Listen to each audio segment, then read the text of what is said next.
Depuis les années 80, l'université de Shanghai met au point des expériences de télépathie.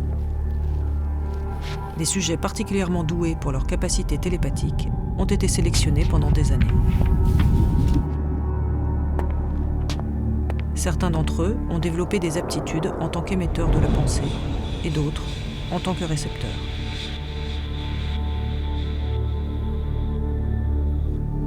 Les premiers s'entraînent à émettre par la pensée une forme en 2 dimensions qui leur est imposée par les chercheurs. Les seconds tentent de percevoir ces formes qu'ils dessinent même sans comprendre de quoi il s'agit.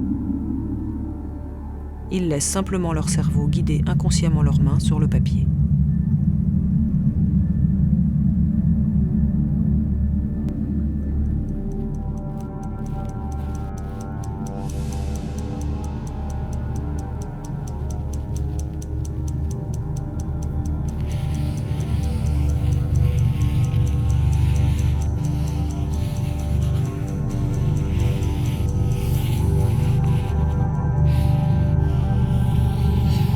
Pendant ce temps, des encéphalogrammes mesurent l'activité du sujet émetteur et du sujet récepteur pour tenter de comprendre ce qu'il se passe dans leur cerveau durant l'expérience.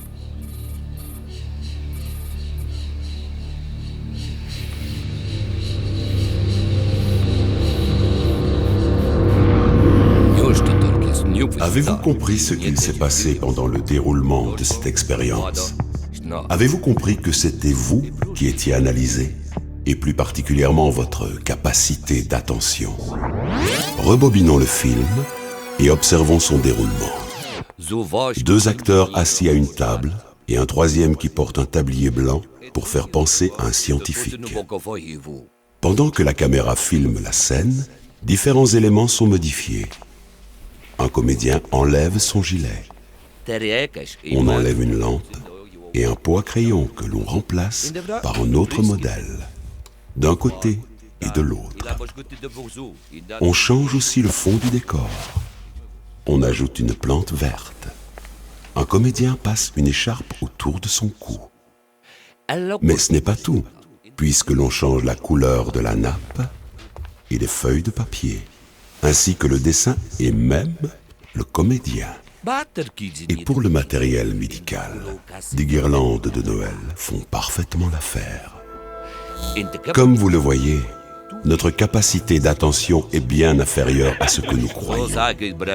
Nous pensons être capables d'observer le monde qui nous entoure, et bien souvent, nos sens nous trompent.